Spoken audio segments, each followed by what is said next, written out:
సంగీత సాహిత్య సమలంకృతే.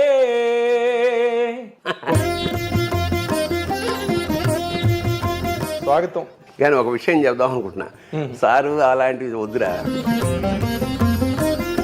బాబాయ్ అని పిలుస్తా, అలాగే పిలువ, ఎందుకంటే చాలా ఆర్టిఫిషియల్గా అనిపిస్తుంది అలా అయితే. ఎందుకంటే లేకపోతే ఆ బీసుకుపోయి ఏదో ఇంటర్వ్యూ నెల రాయబట్టి అదే అదే గంగ కరుణాంతరంగ దివి నుండి దిగి వచ్చెను పాపము కడుగంగ రంగని పాదాల కింద పుట్టిన ఆ గంగ లింగని తల మీది కెట్లు పారే విచిత్రంగా. ఈ ఐశ్వర్యం బులాలు భూములు కొంపలు అది కావు. వాళ్ళకి లభించినంత ప్రాచుర్యం కానీ వాళ్ళకి లభించినంత హీరో వర్షిప్ ఇంకో రైటర్కి ఉన్నదంటే ఏదో కట్టగట్టుకుని కావాలని ఇక్కడ పుట్టినట్టే అలా అలా పుట్టారు. అంత మృదువుగా అంత సున్నితంగా ఉండే ఈ ధ్వని నేను వాయిస్తుంటే రంపంతో కోస్తే పుట్టు రాలుతున్నట్టుండేది.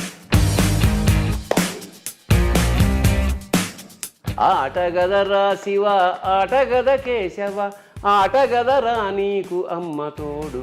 అమ్మతోడు అంటే ఏమిటి ఇక్కడ? నాటకం ఏంటి సబ్జెక్టు? ఇది ఎక్కువైపోయింది, ఇది మనమే రాసుకుందామని మొదలెట్టా. నాటిగా ఇది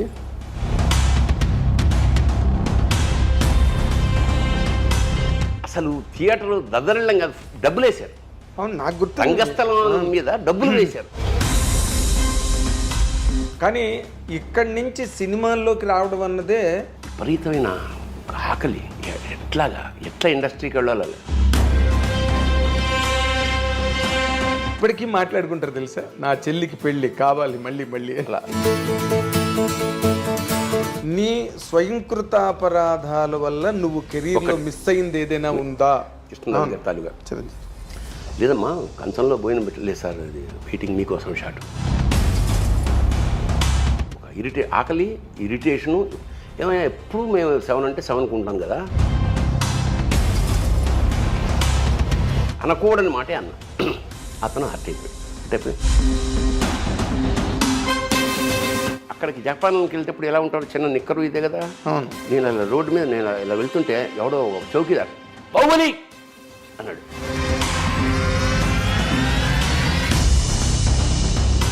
ఒక మహానుభావుడు, ఒక లెజెండ్ ని డైరెక్ట్ చేసావు. షార్ట్ కట్ చెప్పడం మర్చిపోయాడంటే నేను వెళ్ళకూడదు అనుకునేవాడు. అలా ఆ సినిమాకి 3 సార్లు జరిగింది. ఆ పర్ఫార్మెన్స్కి కాదు, నేను ఏంటంటే ఈయన ఒకడండి, ఎందుకంటే అతనికి డైరెక్షన్.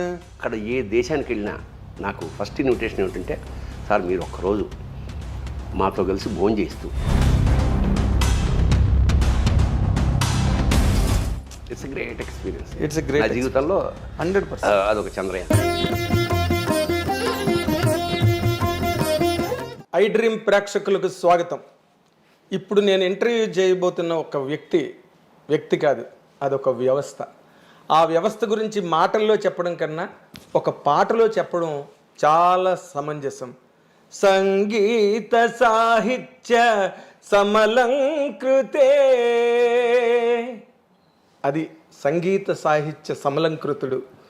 సినిమా ఇండస్ట్రీలో ఒక నటుడుగానే కాకుండా సమాజంలో జరిగే చోటు చేసుకునే ప్రతి పరిణామం పట్ల ఒక పౌరుడిగా స్పందించే ఒక గొప్ప లక్షణం ఉన్న ఆ నటుడు మరెవరో కాదు, మీరెంతో అత్యంత ప్రీమితమంగా ప్రేమించే మన తనికెళ్ళ భరణి గారు.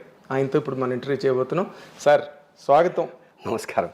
కానీ ఒక విషయం చెప్దాం అనుకుంటున్నా, సారు అలాంటివి వద్దురా, నువ్వు బాబాయ్ అని పిలుస్తావు, అలాగే పిలువ, ఎందుకంటే చాలా ఆర్టిఫిషియల్గా అనిపిస్తుంది. నేను కూడా అంటే ఇప్పుడు సోషల్ మీడియా ఎలా తయారైందంటే ఏం పర్లేదు, ఎందుకంటే నన్నే కదా అంటున్నది, నేనే కదా అని చేస్తాను. హాయిగా బాబాయ్ అని పిలువు, నేను ఒరే అంటాను, లేదా ఏమో నాగేంద్ర అంటాను, ఏమో వాటెవర్. అలా అయితే ఎందుకంటే లేకపోతే ఆ బీసుకుపోయి ఏదో ఇంటర్వ్యూ కోసం వద్దు. చాలా let it be very free, casual, చాలా క్యాజువల్. అయితే నేను ఇందాక ఇంట్రడక్షన్లో చెప్పినట్టుగా నీ దగ్గర ఉన్న మంచి లక్షణం నాకు బాగా నచ్చేది, ఎంతమందికో నచ్చేది. అదేంటంటే నీ సాహిత్యం కానీ లేకపోతే కథలు కానీ నాటికలు కానీ లేకపోతే ఏదైనా కూడా సమాజానికి బాగా ప్రభావితమై రాసిన రచనలే అవన్నీ కూడా. ఎన్నో కవితలు కూడా నేను చదివిన వరకు. అయితే నేను ఎప్పుడు కూడా అంటే బికాస్ నిన్ను నాకు 1983 కుర్దా రోడ్లో ఒక్కరొక్క నాటికతో నువ్వు వచ్చినప్పుడు మేము నాగులు తిరిగే కోనలో నాటికతో ఎంఆర్ కాలేజీ నుంచి వచ్చాం, విజయనగరం ఎంఆర్ కాలేజీ నుంచి పరిషత్కి. అప్పుడు ఫస్ట్ టైం నేను చూడడం, మేము అందరం పులకించిపోయాం ఒక్కరొక్క నాటిక చూసి. డైలాగ్ లేదు కదా అది అక్కడ, అంటే రెండే వేషాలు. తల్లవజ్జల సుందరం నువ్వు, దానికి పెద్ద నేపథ్యం ఉంది చెప్తా. సో అప్పటి నుంచి నీ ప్రయాణం, నాకు సినిమా ఇండస్ట్రీలోకి నువ్వు రావడం నాకు తెలుసు. కోడంబాకం బ్రిడ్జ్ దగ్గర కంచుకోవచ్చిన స్క్రిప్ట్ పట్టుకుని నిలబడ్డాం. నేను అడిగాను, సెటిల్ అయ్యావు బాబాయ్ అంటే, సెటిల్మెంట్ ఎవడుకుందిరా, రామోజీరావుకి మాత్రం ఉందా సెటిల్మెంట్ అన్న నాతో. అలాగా నీ మలుపు ప్రతిదీ నేను ప్రత్యక్షంగా చూశాను. అండ్ పండించుకున్నావు కెరీర్ని. ఎలాగంటే ఊరికే నటుడుగా 4 వేషాలు వేసుకోవడం, 4 రాళ్ళు వెనక్కి వేసుకోవడం కాకుండా దాంతోపాటు ఈ సాహిత్యాన్ని కూడా, నీ జీవితాన్ని ఒరుసుకుంటూ ఆ సాహిత్యం కూడా ప్రయాణం చేసింది. నువ్వు రాసిన నాటకాలే కాదు, ఆటగది రాసేవా కానీ, పరికిణి కానీ, నక్షత్ర దర్శనం కానీ, ఇవన్నీ అంటే నీ పేరున ఈ ప్రపంచంలో చిరస్థాయిగా ఉండిపోయే వర్క్స్ అవన్నీ కూడా. అసలు వాటన్నిటికీ బేసిక్ ప్రేరణ, ఎందుకంటే నువ్వు నటుడుగా బిజీగానే ఉన్నావు. బేసిక్గా మాది పండిత కుటుంబం. వంశంలోనే కొంచెం సరస్వతి కటాక్షం ఉంది. ఎందుకంటే మా ప్రపితామహులు జంట కవులు, తిరుపతి వెంకట కవుల్లో ఒకరైన దివాకర్ల తిరుపతి శాస్త్రి గారు మా ప్రపితామహులు. అంచేత కొంచెం ఇంగువ కట్టాం గుడ్డకి, అలా ఉంది. అలాగే నా పైవాడు, మేము 7 అన్నదమ్ములు. నా పైవాడు Suribabu Tanikella, is no more. వాడు అపారమైన మంచి సాహిత్యం, ఇంగ్లీషు తెలుగు సాహిత్యాలు. ఓకే, అంటే ఇంగ్లీష్ ఇలా పుస్తకం పట్టుకుని తెలుగులో ఈ కథని తెలుగులో డబ్బింగ్ చెప్పేసేవాడు అనమాట, తెలుగులో రాసుకునేలా అట్లాంటి వాడు. అలాగే మా అన్న ఎంఎస్కో పాకెట్ బుక్స్ ఆరంభం, మా పెద్దన్నయ్య దానికి మెంబర్. అంటే ఇంట్లో పుస్తకాలు ఉండేవి ఎప్పుడు అలాగా. ఓకే, సో పుస్తకం ఉంటే ఇక చదవడం, అంటే వేరే ఎంటర్టైన్మెంట్ ఏమున్నప్పుడు ఇంకా రేడియో రాలేదు మాకు, నా చిన్నదానికి అప్పుడు ఇంక రేడియోలే ఎరగం. సో చదవడం, మా అన్నదమ్ములందరూ కూర్చుంటే పద్యాలు చెప్పుకోవడం, సాహిత్యం చెప్పుకోవడం, ఇది బేసిక్గా మాలో మొదటి నుంచి ఉంది. భోజనాలు చేసేటప్పుడు ఇంకా మేము, వాడు ఒక పద్యం చెప్తే మేము ఒక పద్యం చెప్పి అట్లా ఆ సాంప్రదాయం మాకు చాలా ఎంజాయ్, బ్రహ్మానందం అనేవాడు. రే ఎప్పుడైనా మీ అన్నదమ్ములు ఏదైనా సభ పెళ్ళి ఇలా అంటున్నప్పుడు నన్ను బెలవరా బాబు, మీ వాళ్ళ మధ్య కూర్చుంటేనే ఒక భువన విజయంలా ఉంటుంది. That is true. అంత ఎంజాయ్ చేసేవాళ్ళం, సాహిత్యాన్ని ఎంజాయ్ చేసేవాళ్ళం మేము. అదే. సో అప్పుడు నా మధ్యతరగతి తనంలో అవి లేవు ఇవి లేవు అన్నింటినీ సాహిత్యం కప్పేసింది, మాకు తెలీదు. అదే, ఈ ఎంజాయ్మెంట్లోనే, ఈ అనుభూతిలోనే ఉండడం. దానిలో ఇప్పుడు సాహిత్యం ఒక పద్యం చదువుతున్నాం అంటే అది కంటతా పడుతుంటే, ఇప్పుడు మేము పరబ్రహ్మశాస్త్రి గారు నాకు మాస్టర్, ఆయన నాకు లెక్కలు వీకు కానీ తెలుగు చాలా ఆసక్తిగా చెప్పాడు. అప్పుడు ఫస్ట్ టైం అటజనికాంచ భూమి సురుడంబ, అప్పుడు కంఠతా పట్టిన ఆ సాహిత్యం, ఆ భిక్ష, అది ఆ కంఠతా పట్టడం అనేది నాకు సరదా. నేను పూత మెరంగులను మొత్తం తెలుగు సాహిత్యంలో అత్యంత అవన్నీ అది కంఠతా పట్టాను. కవిత కూడా కంటపట్టాను. నా దాదాపు కాళహస్తీశ్వర శతకం మొత్తం కంఠతా పెట్టాను. కాళహస్తీశ్వర శతకం అలాగా మొత్తానికి అలా ప్రారంభమై ఇంట్లో ఉన్న సాహిత్యం అలా ఇంటర్మీడియట్ నుంచి అక్కడ కాంపిటీషన్, నాటకాల కాంపిటీషన్ జరుగుతోంది. అప్పటి వరకు నాకు నాటకాలు, హరికథలు ఇష్టం. హరికథ ఎందుకంటే నాకు హరికథ అంటే చాలా ఇష్టము, చాలా గౌరవం కూడా. ఎందుకు గౌరవం అంటే, ఒక వ్యక్తి అక్కడ కథ మొదలెట్టాక అది భారతమోనో రామాయణమోను, రామాయణం అనుకుందాం, ఆడే రాముడు, ఆయనే సీత, ఆయనే లక్ష్మణుడు, ఆయనే ఆంజనేయుడు, ఆయనే వాలి, ఆయనే జటాయు, ఆయనే రావణాసురుడు కూడా. ఒకటేగా, వన్ మ్యాన్ షో. పైగా భరతనాట్యంలాగా ఇక్కడ రాముడు వచ్చి అట్లా రాముడు, ఆ ట్రాన్స్ఫర్మేషన్, ఆ కళ్ళల్లో, ఆ ఆటలో, ఆ డాన్స్లో ఒక్క వ్యక్తి విశ్వరూపం ఏమన్నా చూపదలుచుకుంటే హరికథ నాకు తెలిసి. అందుకని నాకు ఆదిభట్ట నారాయణ దాస్ గారి పేరు తలుచుకుంటే అసలు పులకిస్తుందన్నమాట ఒళ్ళు. ఒక్క వ్యక్తి, అబ్బాయి ఎలా రసాప్లావిత కథ చెప్పేస్తున్నాం, మనం వెళ్ళిపోతున్నాం, అన్ని పాత్రలు చూసేస్తున్నాం, సినిమా అయిపోయింది, బాహుబలి చూసేసాం. తర్వాత పాపం మళ్ళీ మామూలు చిన్న హరికథ, ఆ దక్షిణ, ఆ తాపత్రయం. అంచేత నాకు హరికథ అంటే అపారమైన గౌరవం. That made me actor. ఆ నటన కానీ రచన కానీ ఏదైనా సరే దానికి బేస్ మాత్రం హరికథ. హరికథే. అక్కడి నుంచి ఇక మెల్లిగా ఇదైతే దాన్ని ఇమిటేట్ చేస్తుండేవాడు ఇంటికి వచ్చి ఓ బొట్టెట్టేసుకుని ఆ వావిలాకులు ఉండేవి అప్పట్లో మా రైల్వే క్వార్టర్స్లో. ఆ వావిలాకులు దండ వేసుకుని చిన్న లుంగి కట్టుకుని చెమట అని బొగ్గులు వేరడానికి చెమట ఇప్పుడు జనానికి తెలియదు ఇలా అంటే దానితో సౌండ్ వచ్చేది చక్ చక్. అవును. అతను ఏం చెప్పాడో దాన్ని ఇంకోలాగా మరి ఏం చెప్పాడో నాకు గుర్తులేదు. పిల్లలందరినీ పెట్టుకుని నేను హరిదాస్ లాగా. సో అట్లా నటన సాహిత్యం అట్లా అబ్బింది నాకు. సరే అక్కడికి వచ్చి కాలేజీ రాగానే కాంపిటీషన్. అప్పట్లో కాలేజీ నాటకం అంటే జంజాల గారిది లేదా ఆది విష్ణు. కాకపోతే ఇద్దరు దాంట్లోనూ ఆడవేషాలని మాకంత స్తోమత లేదు మా టీంకి. అదే కొంచెం మధ్యతరగతి టీం అది. మిగతా వాళ్ళందరికీ హీరోలు మ్యూజిక్ పెట్టుకునే.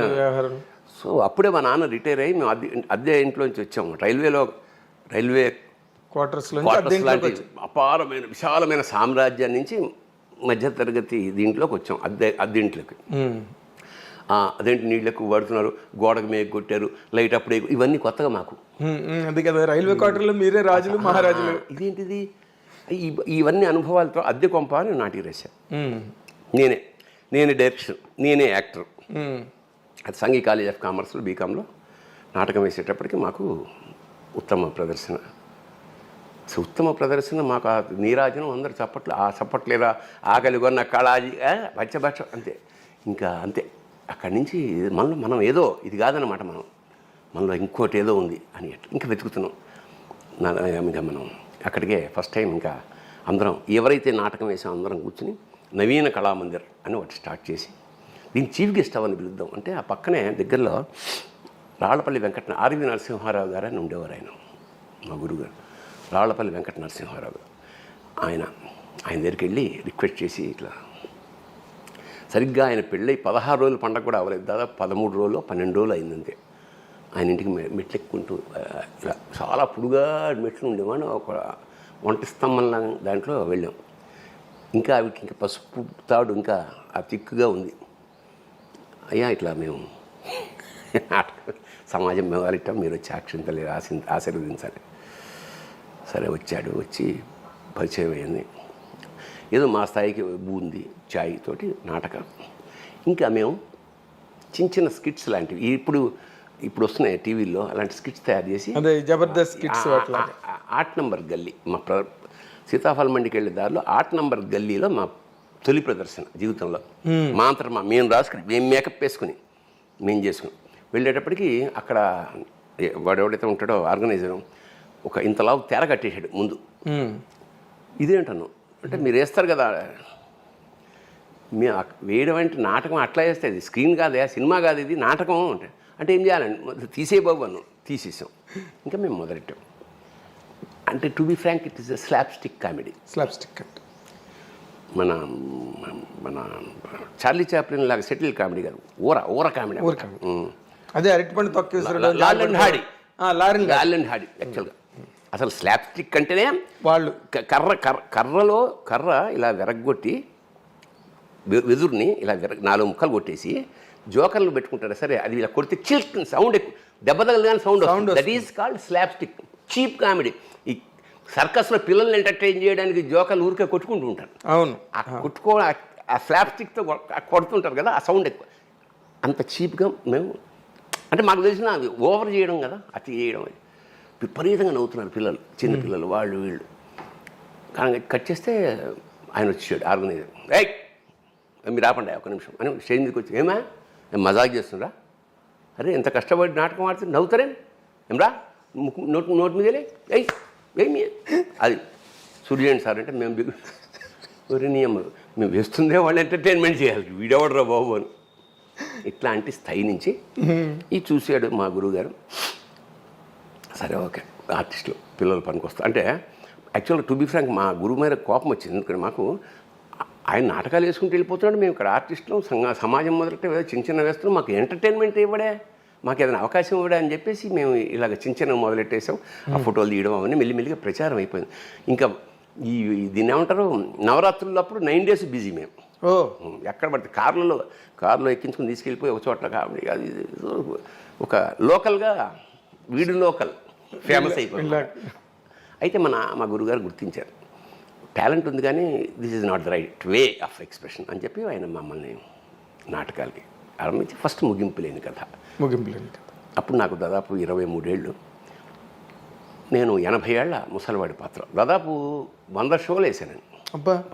100 ప్రదర్శనలు వేసాం.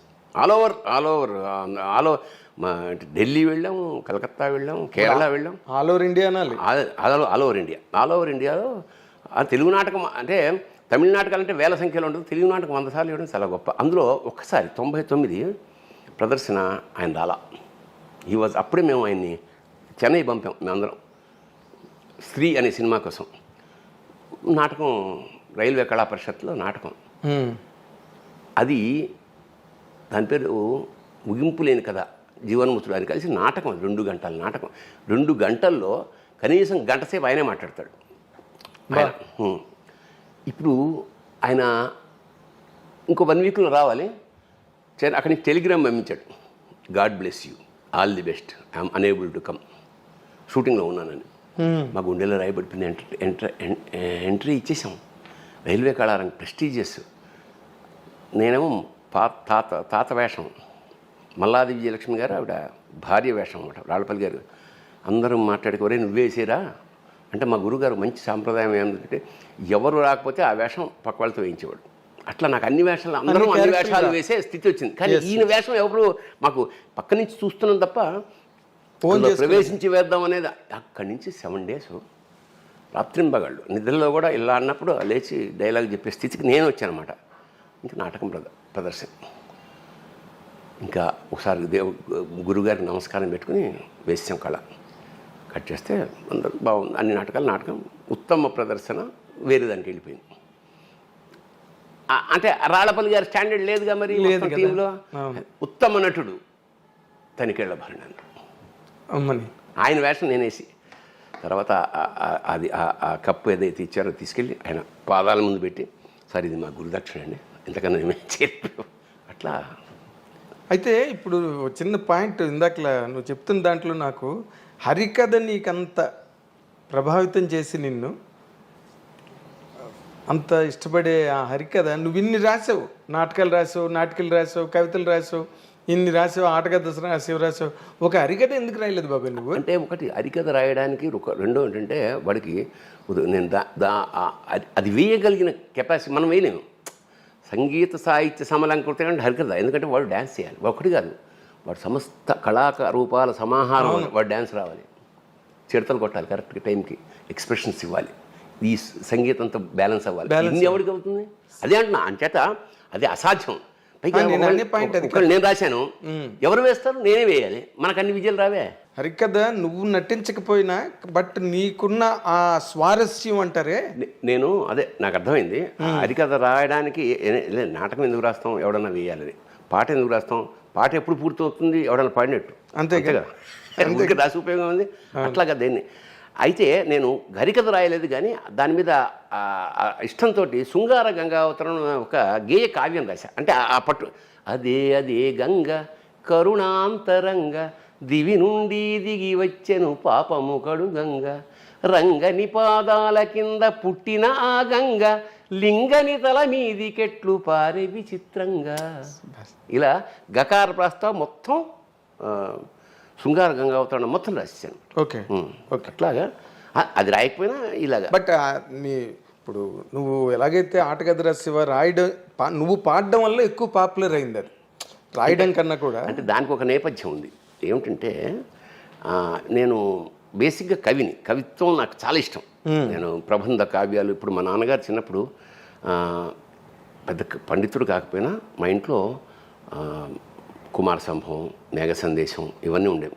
మా నాన్న చాలా రాగయుక్తంగా అస్తుత్తర స్వాందిసి దేవతాత్మాం హిమాలయో నామనగాధిరాజ పూర్వాపరౌవారి నిదీక వాహ్య స్థిత పృథివ్యా ఇవమానదండం ఇలా పాడుతున్నప్పుడు అది మేము చాలా బాగుంది అనిపించి వింటూ అలాగా ఆ కావ్యం చదివేవాడు అన్నమాట.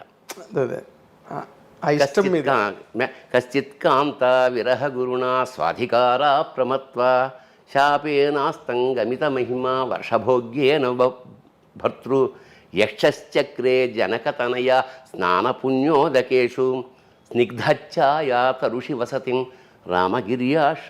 అసలు కాళిదాస్ ఎందుకు గొప్పవాడు అనేది అప్పుడు మాకు చిన్నప్పుడే మేఘ సందేశం అనేది విరహానికి సంబంధించిన అవును కాదు. ఆ ఫస్ట్ శ్లోకంలోనే ఏం చెప్పేస్తారంటే అది రామగిరి. ఇక్కడ జనకతనయ స్నానపు ఆ నీళ్ళు ఎలాంటివంటే జనకతనయ అయిన సీత స్నానం చేయడం వల్ల పుణ్య నదీ జలాలు అవి. సో సీతకి రాముడికి లింకు పెట్టి ఇది విరహానికి సంబంధించిన కథ అని ఫస్ట్ శ్లోకంలోనే కాళిదాస్ చెప్పేస్తాడు. అట్లా మా జీవితాల్లోకి కాళిదాసు. నేను ఎప్పుడూ గర్వించే విషయం ఏంటంటే మన సంపద అదే.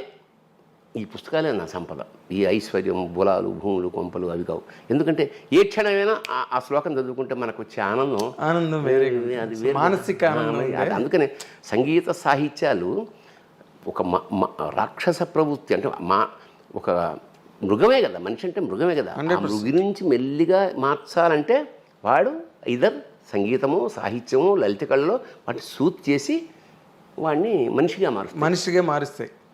ఒక కవి హత్యలు చేస్తాడు అంటే అది దరిద్రంగా ఉంటుంది. చేయలే. ఒక వీణ వాయించేవాడు పిస్టల్తో కాల్చి ఊహించలేము మనం. సో ఎందుకు సున్నితత్వం ఎంటర్ అయిపోతుంది.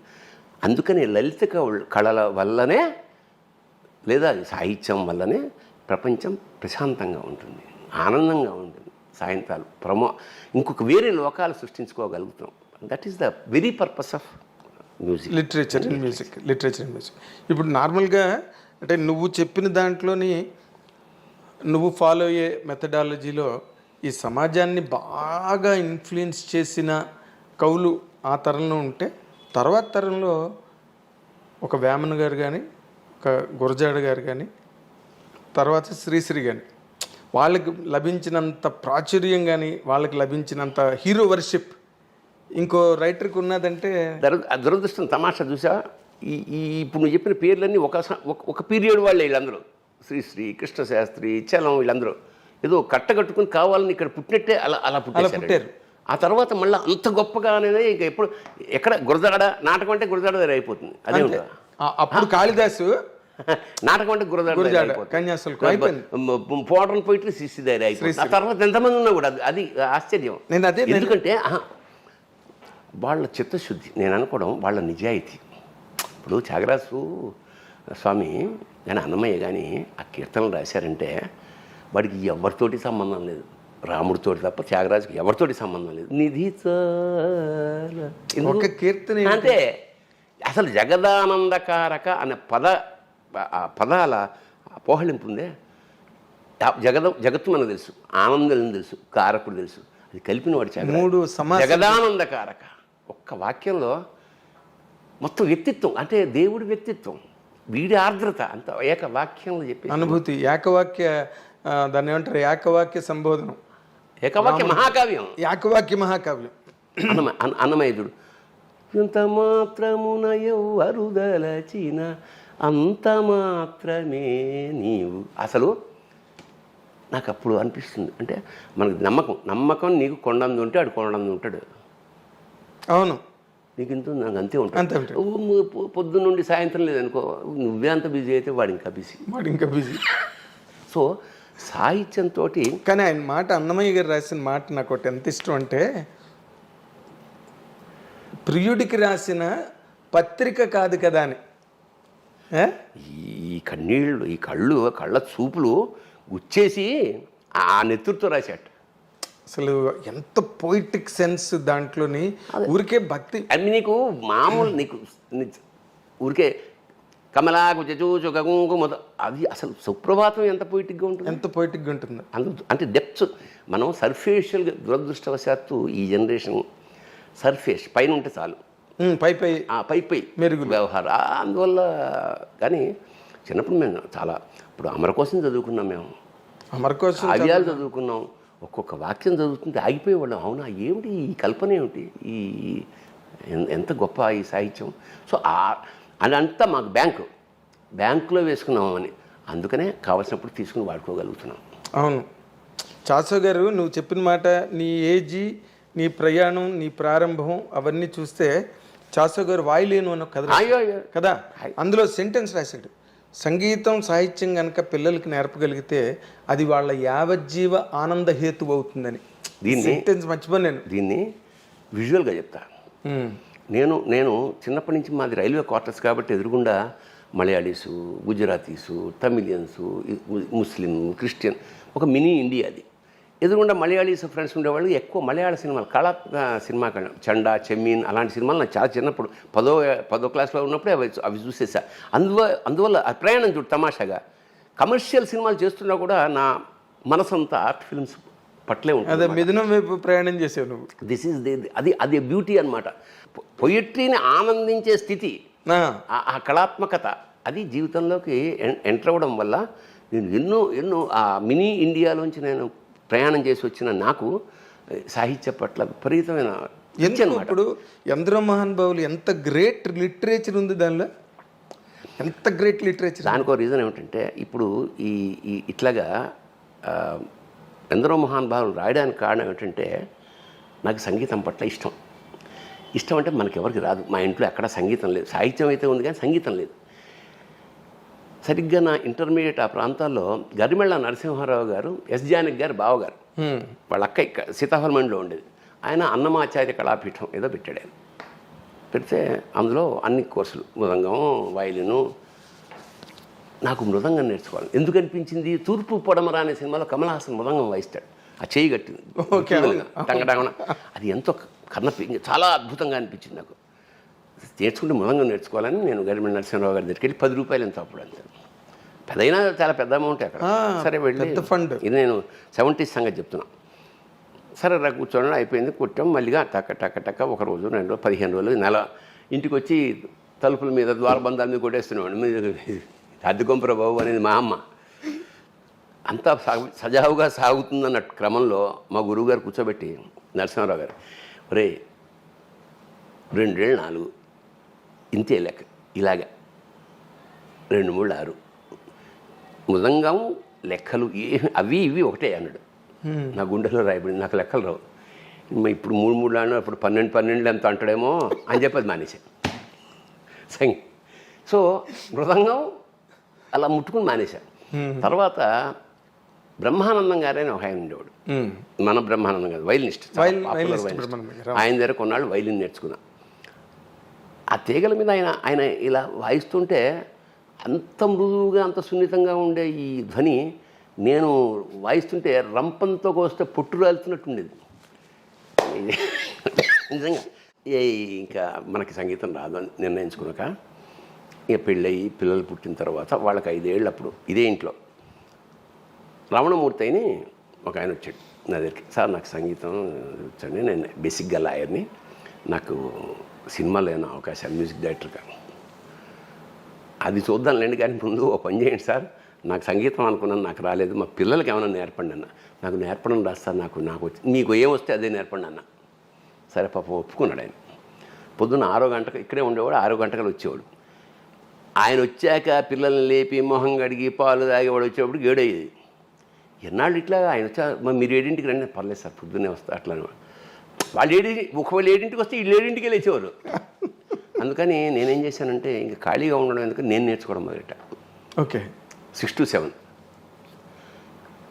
వాళ్ళకి రాలేదు కానీ నాకు సంగీతం వచ్చింది. ఇది నేను ఇక్కడ కూర్చుని 6 గంటలకు మొదలెడితే ఒకళ్ళు షూటింగ్ లేదనుకో, టిఫిన్ చేసి మళ్ళీ లంచ్, మధ్యమావతి రాగాన్ని 7 గంటలు ప్రాక్టీస్ చేశాను. అబ్బా, మీ ఆటగది రాసే మధ్యమావతి దానికోసమే.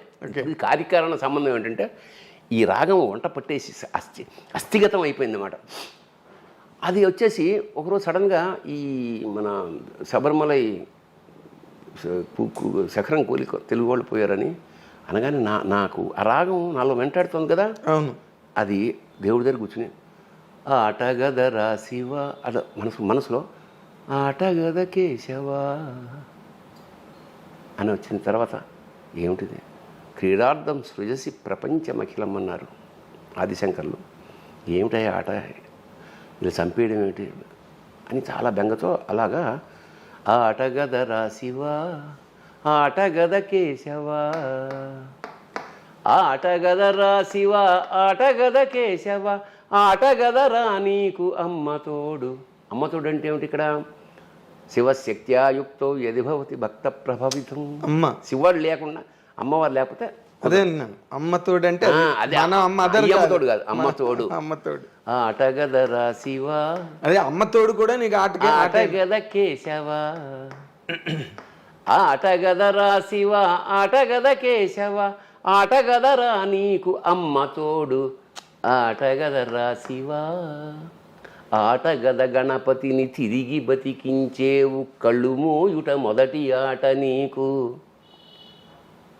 మళ్ళీ ఆటగద మాయకే మాంగళ్యమును గట్టి, కామదహనము సయ్యాట నీకు.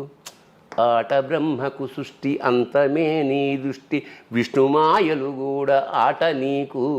ఆట చదువుల తల్లి ఆట బంగారు వల్లి, ఆట చదువుల తల్లి ఆట బంగారు వల్లి, ఆటగద శ్రీచక్ర సంచారిణి, ఆటగదరా శివా, ఆటగద కేశవా.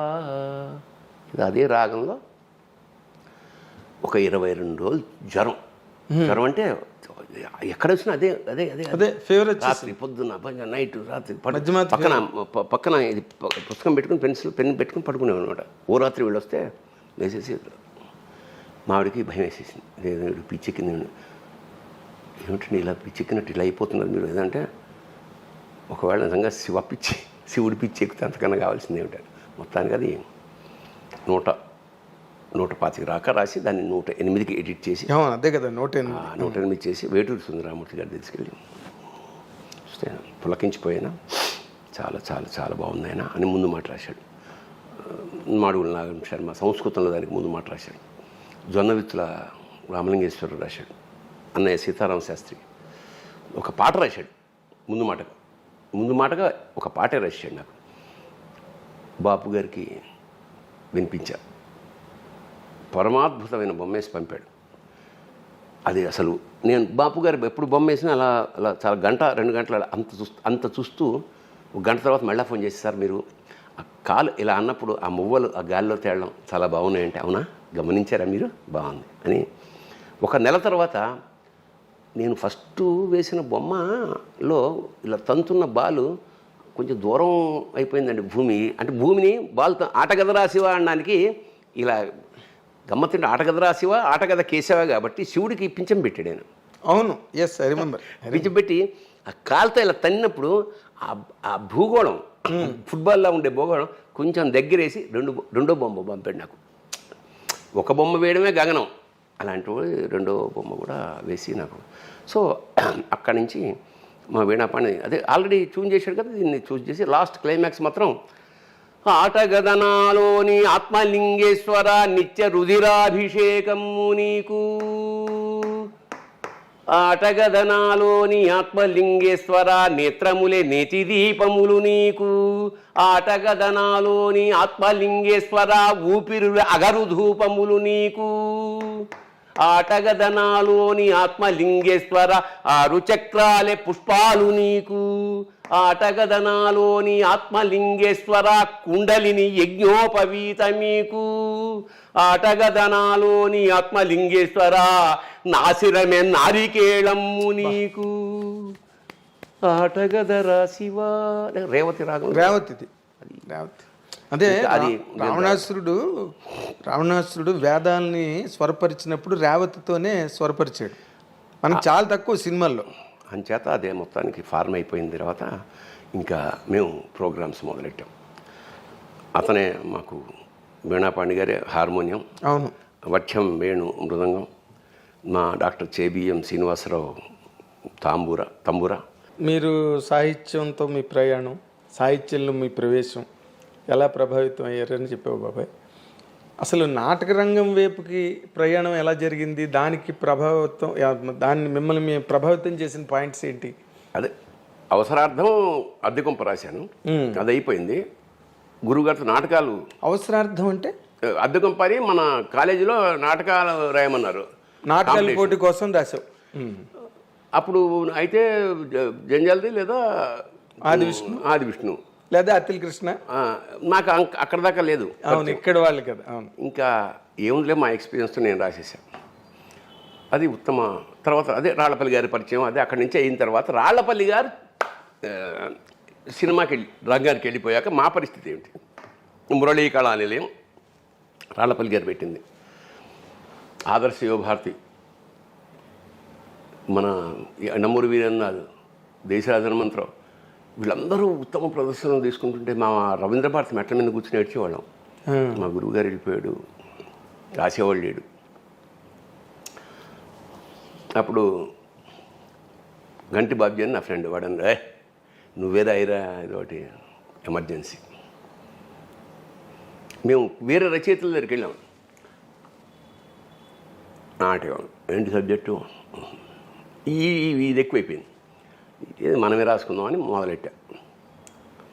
ఎమర్జెన్సీ ఒక సెటైర్, పొలిటికల్స్. నాకు పెద్ద పాలిటిక్స్ టచ్ లేదు, అయినా పొలిటికల్ సెటైర్. గార్ధభాండం టైటిల్, అంటే గాడిద గుడ్డు. సోషలిజం ఇక్కడ గాడిద గుడ్డు లాంటిది అని ఒక రాజు, ఒక మంత్రి, ఇట్లా దేశ రాజకీయ వ్యవస్థని రాజుల మీద ఆపాదించి నాటిక రాశాక మరి ఎవరు డైరెక్ట్ చేస్తారు దీన్ని? తల్లావజల సుందరం ఉన్నాడు నా ఫ్రెండు. నేను అమృతవాళ్ళలో పనిచేసా ఉన్నప్పుడు క్రిస్టియన్ కమ్యూనికేషన్ సెంటర్. అవును, ఇక్కడే మన మోండా దగ్గర కదా. అవును, మనోహర్ టాకీస్ పక్కన. మనోహర్ టాకీస్ పక్కన. అవును. వచ్చాడు సాయంత్రం. అతను ఆల్రెడీ పాపులర్ రంగస్థల దర్శకుడు. తల్లావజల. అవును.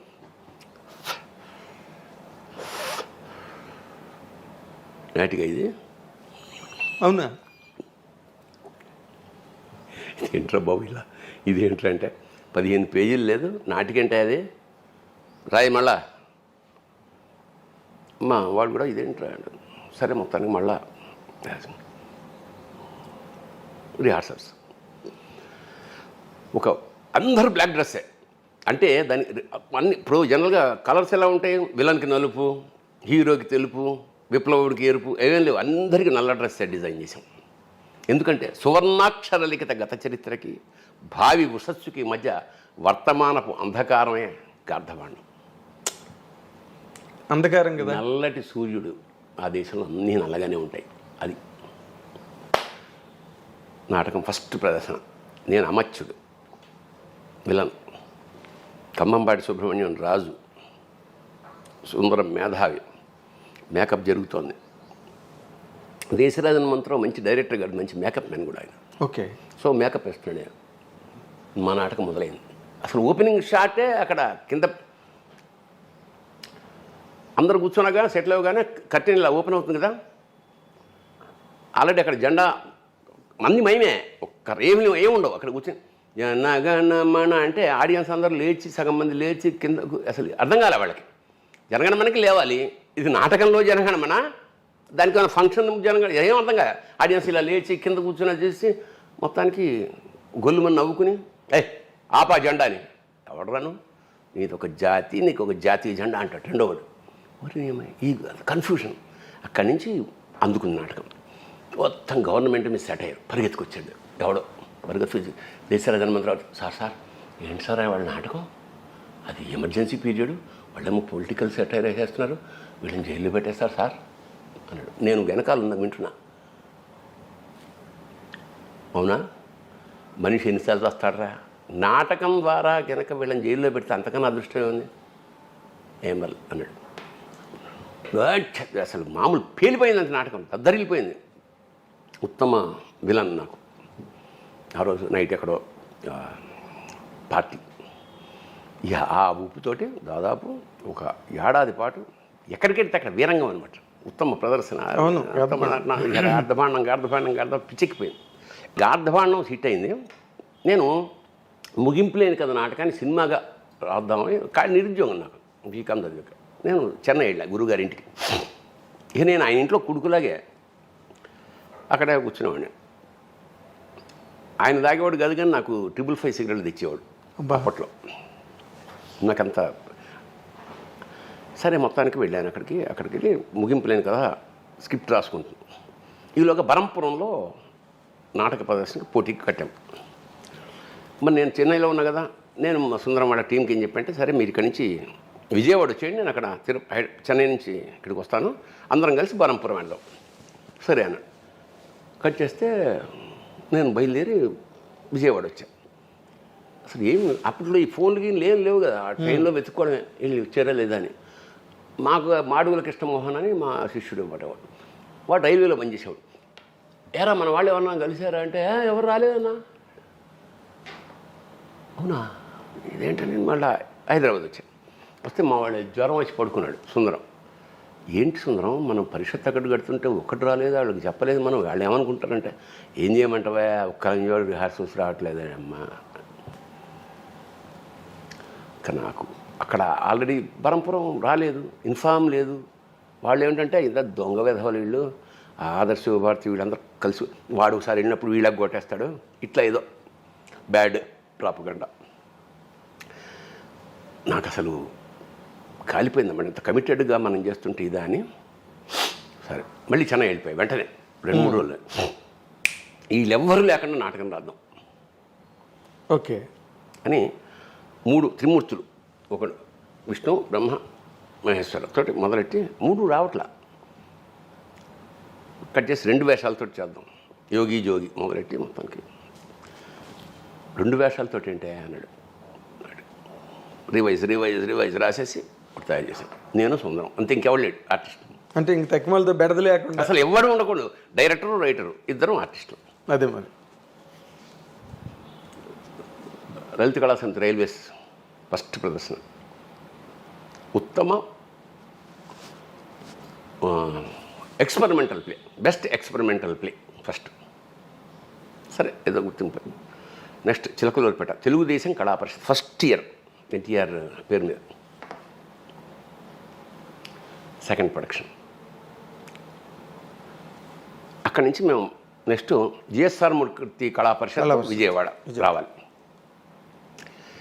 నేను ఆలోచిస్తున్నా, ఏమిటిది ఇట్లాగా ఫస్ట్ టైం ఇది వచ్చింది, 2 సెకండ్ వచ్చింది, ఫస్ట్ రావాలంటే ఏం చేయాలి. అందులో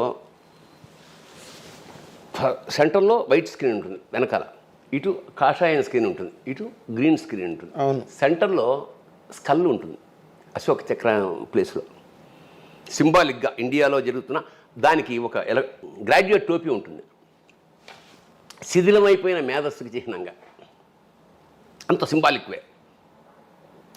మేమే తండ్రి కొడుకు, ఆఫీసరు, గుమాస్తా, విప్లవకారుడు, రాజకీయ నాయకుడు, ఇట్లా అన్నీ 2 వేషాలు మేము వేస్తాం కదా. 2 వేషాలు భార్యాభర్త వేషం కూడా ఉంది అందులో. వెనక్కి వెళ్తాం. వెనక్కి వెళ్ళినప్పుడు వెనక్కి వెళ్ళి ఒక 1 2 3 4 శోభనం అయిపోయింది, గర్భంతో వచ్చేస్తాం. అట్లా శోభనం ఎలా చూపించాలి అనేది నాకు ఒక ఐడియా వచ్చింది. ఏం చేసాం, ఇప్పుడు ఇక్కడ స్క్రీన్ ఉంటుంది, అంటే నేను I will show it performance. ఒక్క నిమిషం, ఇది స్క్రీన్, ఇది స్క్రీన్ అన్నప్పుడు దీని వెనకాల ఇటు వచ్చేసాక అబ్బాయి నేను ఇలా బయలుదేరా, నా చెయ్యి, అమ్మాయి ఇలా బయలుదేరి ఇలా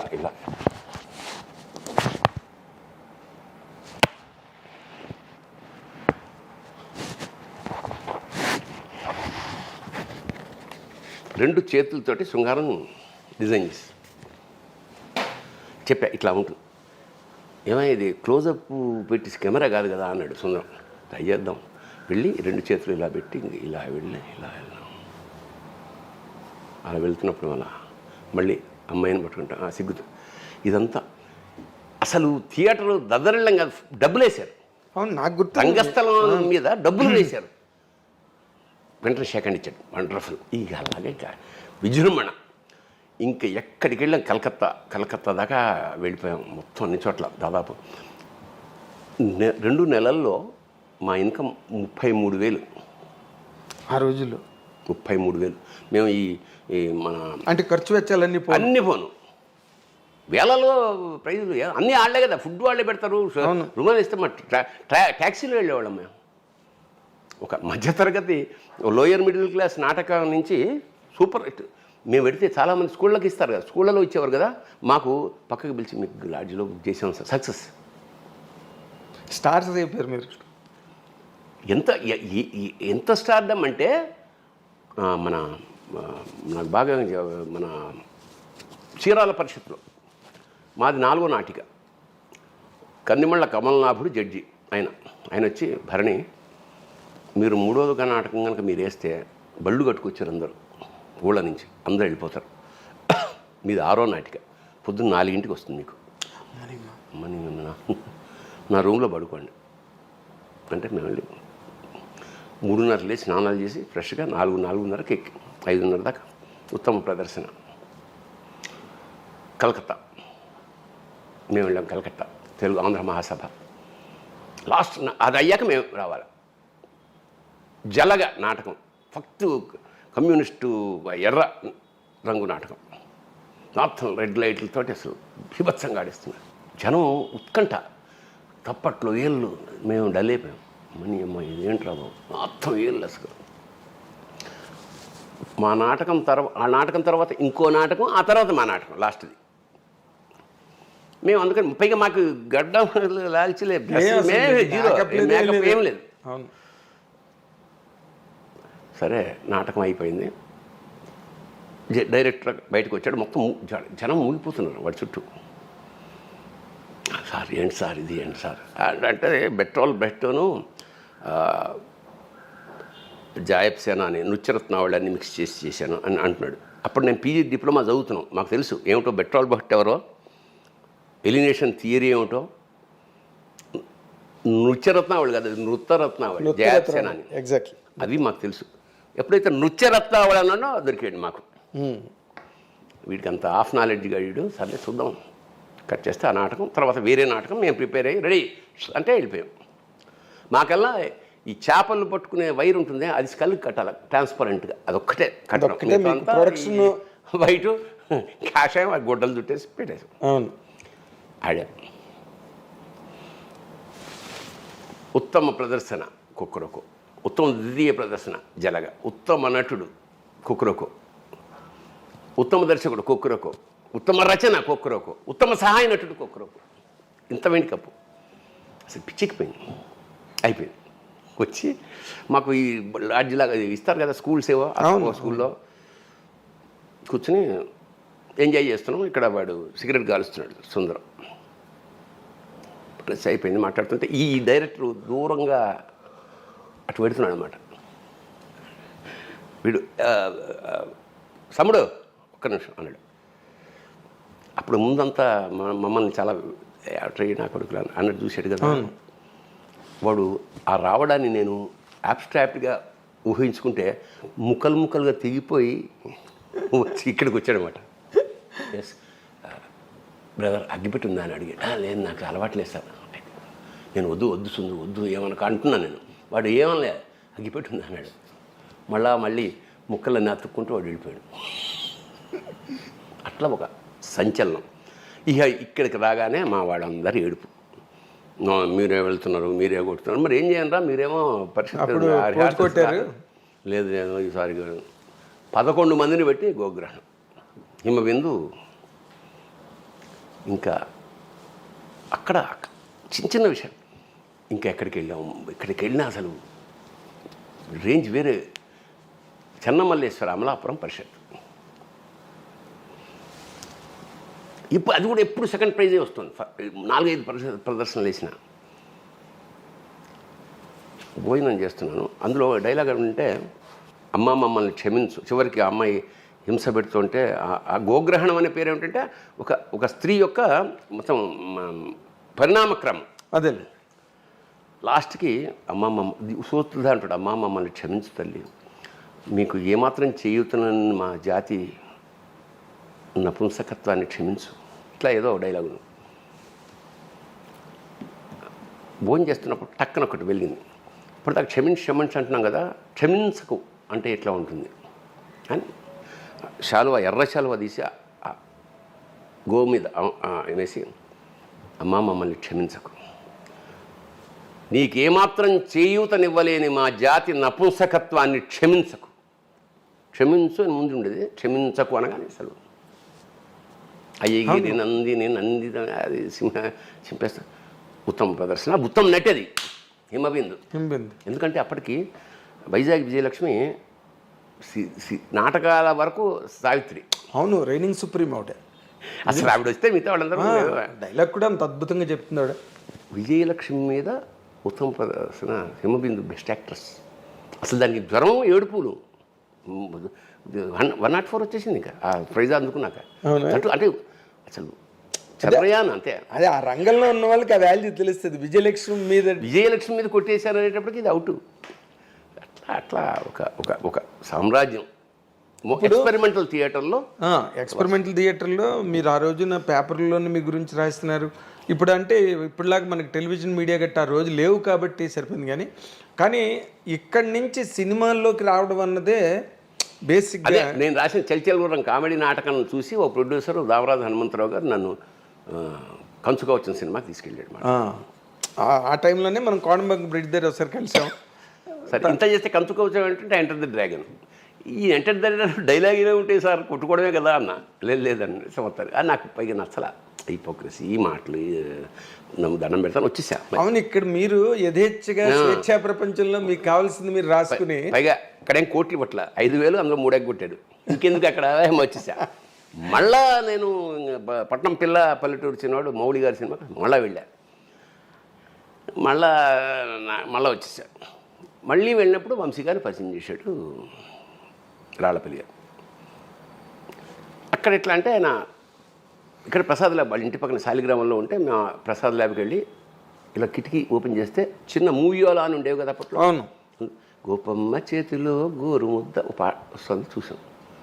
బయటకు వచ్చి టీ తాగుతూ మా శిష్యుడు వంశీ రైటర్ అలాగా అని మాట్లాడాక, ఏమంటే నెక్స్ట్ సినిమాకి నేను దీనికి నెక్స్ట్ సినిమా ఒకటి అనుకుంటున్నా, అందులో కొన్ని సీన్లు మీరు రాసి అని కథ చెప్పాడు. ఇట్లా ఉంటుంది, కామెడీగా రాయాలి మీరు, నేను ఇక్కడే ఉంటాను 1 వీక్ వరకు, మీరు ఎప్పుడైనా రావచ్చు అని చెప్పి పంపించాడు. మనకి విపరీతమైన ఆకలి. ఎట్లా ఇండస్ట్రీకి వెళ్ళాలి, ఊరికి ఆషామాషిగా రాలేదు కదా, మనకి ఇంకేం రావిదే. అంతే, పొద్దున 11 గంటలకు వెళ్ళిన నేను సాయంత్రం కల్లా 7 సీన్లు రాసి తీసుకొచ్చేసాడు. ఆయన టైంకి బయటకు వచ్చే టైంకి నేను రెడీగా ఉన్నాను. ఏమన్నా డౌట్స్ అన్నాడు. లేదు సార్, రాసేసారా అప్పుడే అయితే విపరీతంగా నవ్వాడు. నాకు దొరికేశాడు రైటర్, నెక్స్ట్ సినిమా మీదే అన్నాడు. అది లేడీస్ టైలర్. ఇంకా వెనక్కి చూసుకోలేదు. లేడీస్ టైలర్ తర్వాత మళ్ళీ మీ ట్రావెల్ వంశీ కనకమహాలక్ష్మి రికార్డింగ్. కనకమహాలక్ష్మి అని ఒక 6 సినిమా. లాయర్ సుహాసిని. అవును. అంటే మీరు లింగబాబు లవ్ స్టోరీ అది మన స్రవంతి రవికిషోర్. అవును. ఇప్పుడు మన చెట్టుకింద ప్లేటర్లో పాత సామాన్లు కొంటాం. కరెక్ట్. ఆయన వంశీ మీరు లేడీస్ టైలర్ మళ్ళీ తీయాలనుకున్నారు ఏదో అప్పుడు విన్నాం కదా. ఫ్యాషన్ డిజైనర్ అనుకున్నాం. అది అయిపోలేదు. స్క్రిప్ట్ అయితే రాశాను కానీ అది వర్కౌట్ అవ్వాల. ఓకే.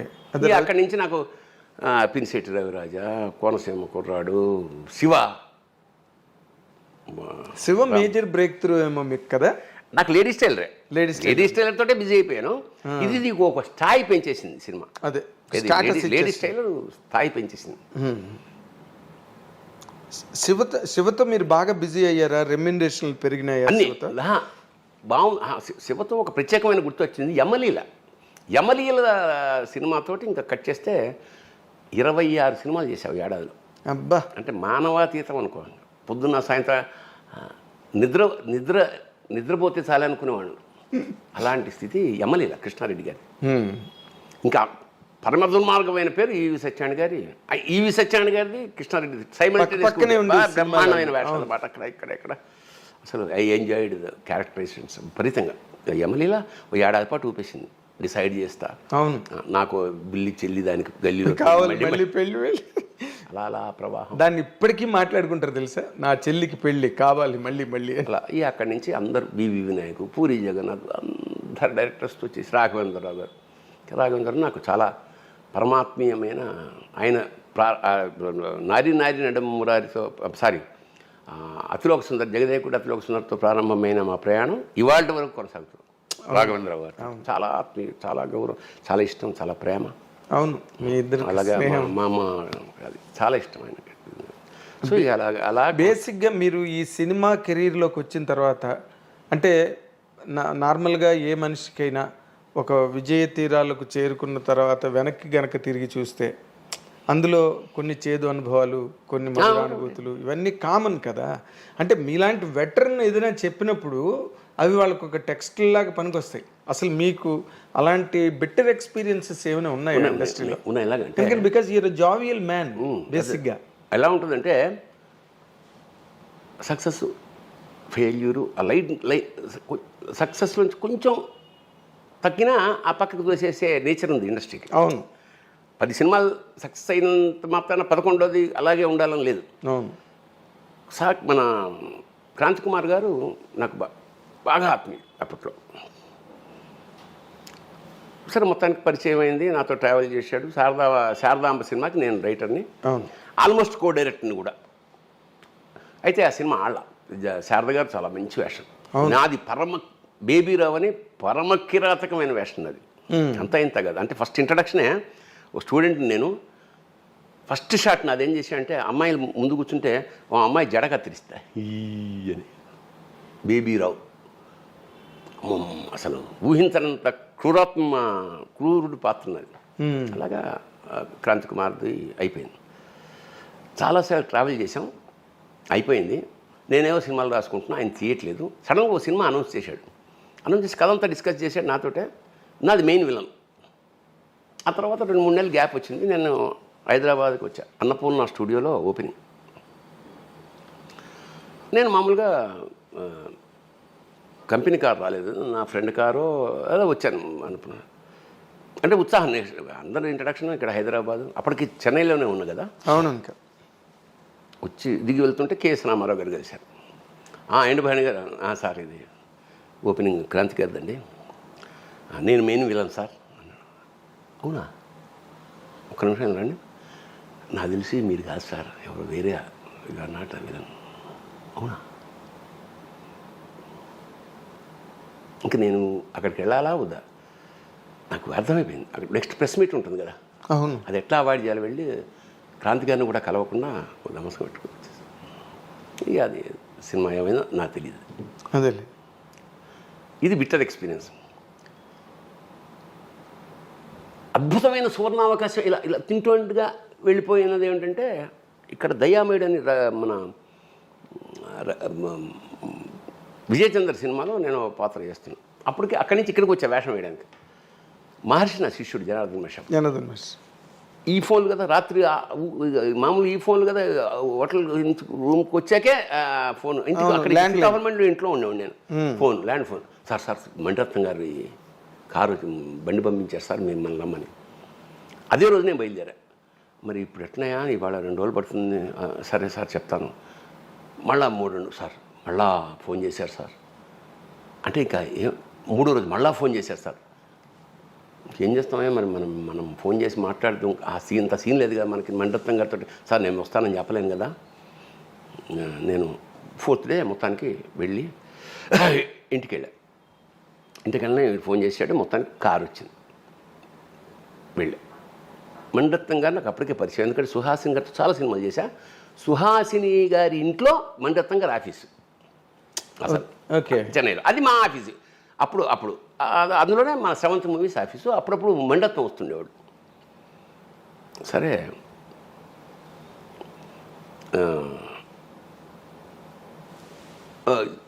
వచ్చింది కదా, ఆఫీస్కి పిలిచారు. వెళ్ళాను. సార్ అంతా కథ చెప్పాడు. దాని పేరు ఏంటి, మన శివాజీ సినిమా, మన రజనీకాంత్ సినిమా దళపతి. సరే వాంగ సార్, ఫోటోస్ టపా సంతోష్ శివన్ ఫోటోలు తీశాడు.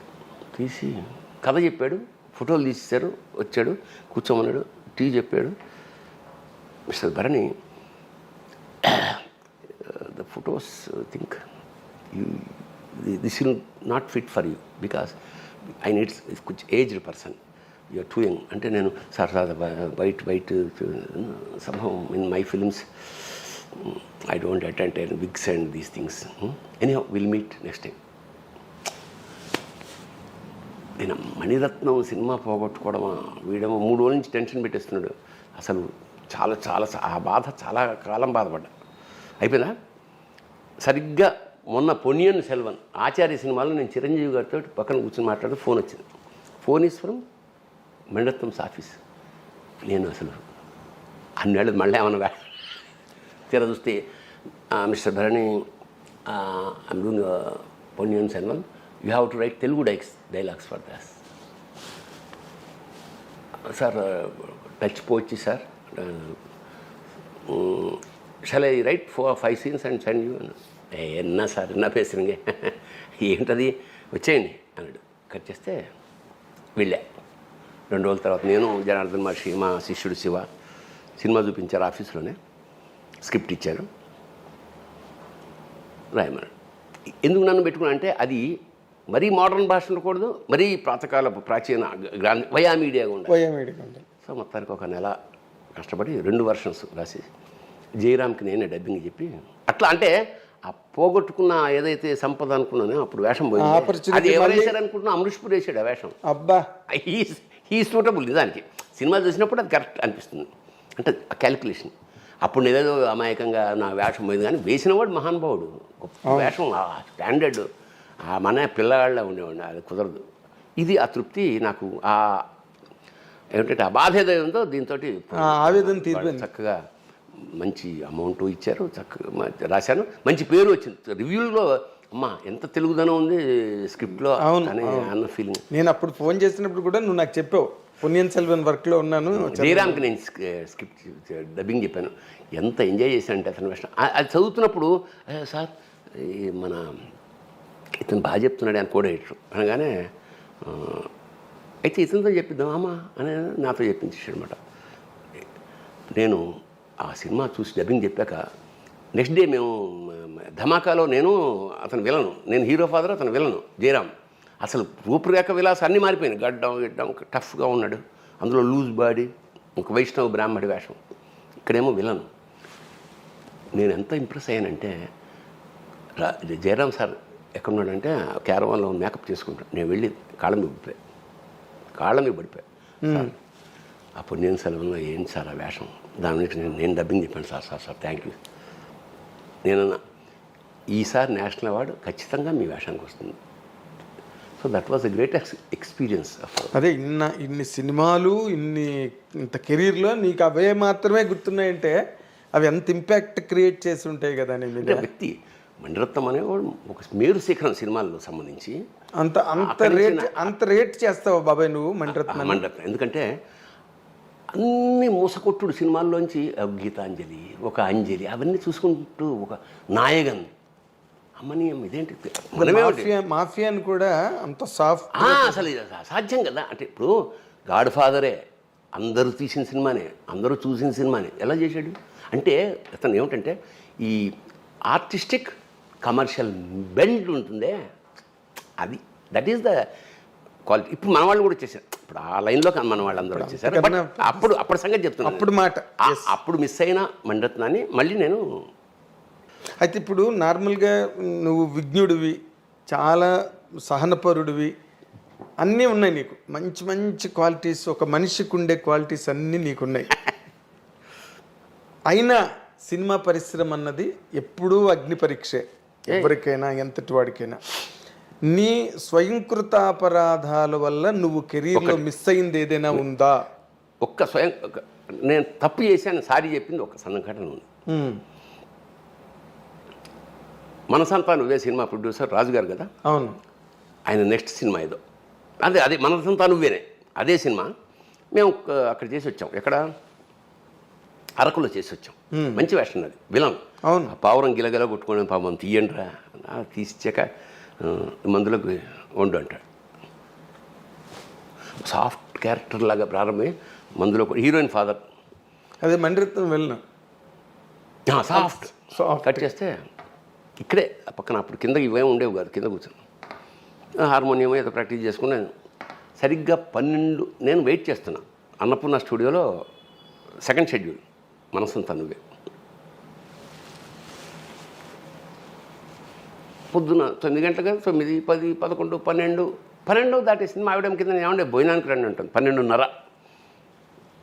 1 గంట అవుతుంది ఇక్కడ పిలుస్తారు. సర్లే 12:45 అయింది. సరే పెట్టేసేయండి. లేచి కిందకి ఎడుతుండగా ఫోన్ షార్ట్లో నేను ఓకే భోజనం చేసి వస్తా. లేదు సార్ ఇప్పుడే రావాలి. అతని పేరు చిరంజీవి అనుకుంటా, కృష్ణరాజు గారి తాలూగా. చిరంజీవి.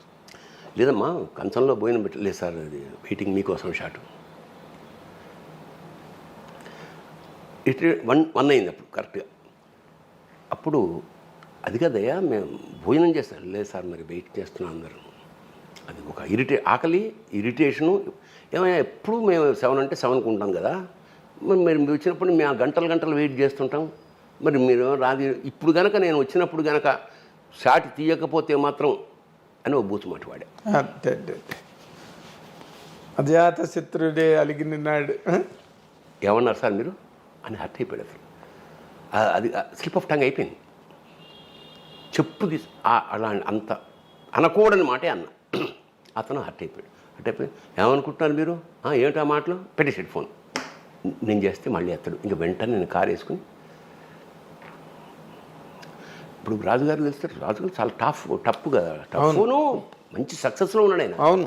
మనం ఎంత వాళ్ళతో అంతా కంపేర్ చేస్తే ఏమవుతుంది మనకి. నాకు టెన్షన్ పడుతున్నా. చూడ విచిత్రం ఏంటంటే ఏచూరు ఉన్నాడే, ఏచూరు అనేవాడు ఆ పాత సినిమా కలెక్షన్ ఏదో నాకు తయారు చేసి జీవిత చరిత్ర రాయడానికి ఏదో సంథింగ్ ఇస్తున్నందుకు నేను ఆ కృషికి మెచ్చి ఒక బంగారు ఉంగరం ఇచ్చా అతనికి.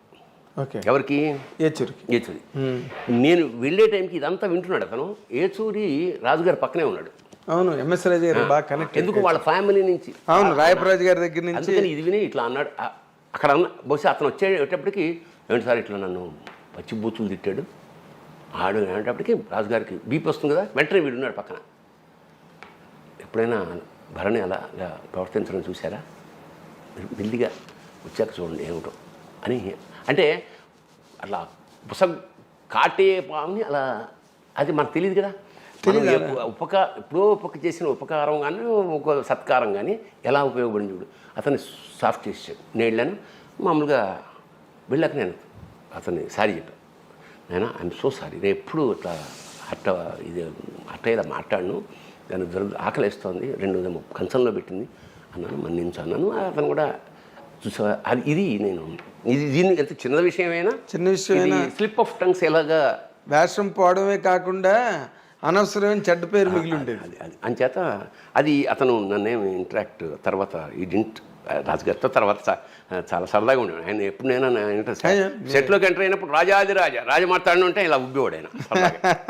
మంచి రిలేషన్. అట్లాగా అది స్వయంకృత అపరాధం అంటే ఇది అది అంటే ఇది స్వయంకృతాపరాధం కింద రాదు బాబాయ్. ఇవన్నీ సినిమా ఇండస్ట్రీలో నేను వీటిని కూడా చిన్న ఎందుకంటే 40 ఏళ్ల కెరీర్లో ఒకరోజు కూడా నేను రేటుగా రాలేదు. ఒకరోజు రేటుగా రాదంటే అసాధ్యం కదా. అప్పుడు ఏం చేసేవాడిని అంటే 99% ఒకవేళ లేటుగా రావాల్సిన పరిస్థితి ఏర్పడితే ఫోన్ చేసేవాడిని, సార్ ఈ కారణం వల్ల రాలేదు. ముందే చెప్పుకుంటే దాని ప్రకారం షెడ్యూలింగ్ చేసుకుంటారు కదా. స్వయంకృతం అనగానే ఇంకో తమాషా ఇంకోటి పోయింది నాకు మీలాగా. ఈ గడ్డం పెట్టుకోవడం అనేది చాలా కష్టం ఏ ఆర్టిస్ట్కైనా. ఇదంతా రాసేస్తారు, ఊపిరాడదు, తినబుద్ధి స్ట్రాతో తినాలి. రామ్ గోపాల వర్మ సర్కార్, నాకు రామ్ గోపాల వర్మ సర్కార్లో వేషం ఉంది పంపించి ఒక అమ్మాయి ఫోన్ చేసింది, బియర్డ్ ఉంటుందా అని అడిగా. అవును సార్, వాడి పేరు చంద్రస్వామి, ఆల్రెడీ ఈ గడ్డం ఉంది, లైట్గా ఉంది, పెట్టేటట్టయితే కష్టం నేను అన్నా. లేదు సార్ నేను అడుగుతానే వర్మ అని అడిగాడు. లేదు గడ్డం పెట్టాలి అన్నాడు. అయితే నేను చెయ్యనన్నా. కట్ చేస్తే జీవా చేసాడు ఆ వేషం. మంచి వేషమే అది. అట్లాగా అంటే అది అది కావాలని పోగొట్టు కావాలంటే మరి అయితే అది నాకు ఇంకోదికి పనికి వచ్చింది. అవును ఆర్టిస్ట్వి నువ్వు పెట్టుకుంటావు గడ్డం ఒక గంట, ఏం జన్మంతా ఉండదు కదా, ఓ మంచి అవకాశం పోగొట్టుకున్నావు కదా. ఇప్పుడు అమితాబ్ బచ్చన్ ఇక్కడ రామ్ గోపాల్ ఉన్నా, నాకు అమితాబ్ బచ్చన్ పక్కన వేషం పోయింది కదా లైఫ్లో. ఇంకా మనం అది అసాధ్యం కదా, అది అసాధ్యం. పైగా అమితాబ్ బచ్చన్ గురించి నా ఒక ఈవి సత్యనారాయణ గారికి ఒక యాంకరింగ్ చేస్తున్నా సినిమా ఏదో సూర్యవంశం. అప్పుడు అమితాబ్ బచ్చన్ గారు వస్తే అమితాబ్ బచ్చన్ గారి గురించి ఏదైనా చెప్పాలని, అమితాబ్ జీ आप जब खड़े होते कुतुब मीनार लगते, जब बैठे होते ताजमहल लगते అన్న. నిలబడితే నువ్వు కుతుబున్నారువి, కూర్చుంటే కూర్చుంటే తాజ్మహల్ తాజ్మహల్. అట్లా అట్లా అంటే అవకాశం పోయింది కదా అని అది మన నన్ను ఏ అయితే దీనివల్ల నాకు జరిగిన మేలు చెప్తా. లేదు మనం వేషం వేయాల్సిందే గడ్డమైనా సరే అని నిర్ణయించుకుని కట్ చేస్తే బాహుబలిలో మళ్ళీ వేషం వచ్చింది. సేమ్ వెళ్ళా కేరళ, అప్పుడు ఇలాగే పెంచుకుని వెళ్ళా. నా ఉద్దేశం అంటే ఇది చూసి చాలా అంటే జనరల్గా ఏం వేషమో తెలియదుగా వెళ్ళాను. గడ్డం ఉండాలండి అన్నాడు రాజమౌళి. చూసాడు.